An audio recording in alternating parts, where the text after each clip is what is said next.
আমি এখন যাচ্ছি শেখের টেক ৪০০ বছরের পুরাতন মন্দির দেখার জন্য। এটা হলো শিবসা নদী। আমরা শিবসা নদী ধরে যাচ্ছি শেখের টেকের দিকে।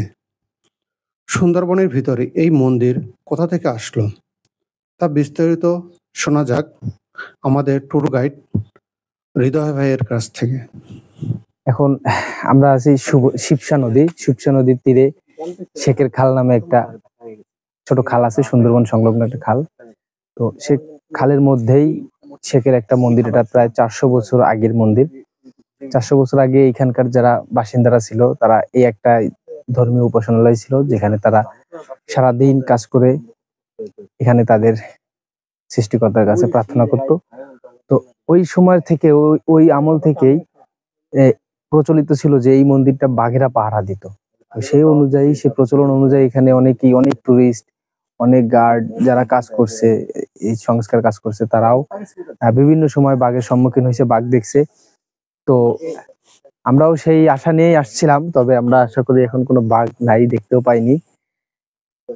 আর কিছু দূর গেলেই আমরা শেখের বাড়িও দেখতে পারবো। সে বাড়িটা অবশ্য এখন নাই, ধ্বংসস্তূপে পরিণত হয়েছে।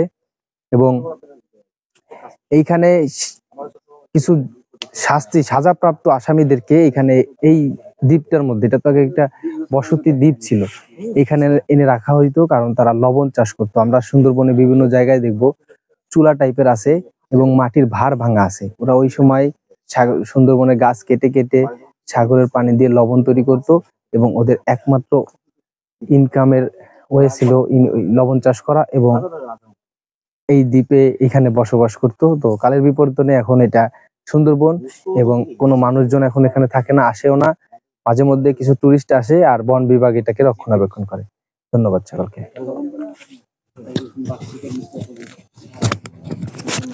ধন্যবাদ হৃদয় ভাই, সুন্দর একটা ইনফরমেশন দেওয়ার জন্য। আপনারা অবশ্যই সুন্দরবন ঘুরতে আসবেন এবং উপভোগ করবেন এত সুন্দর সুন্দর জায়গা। ধন্যবাদ সবাইকে।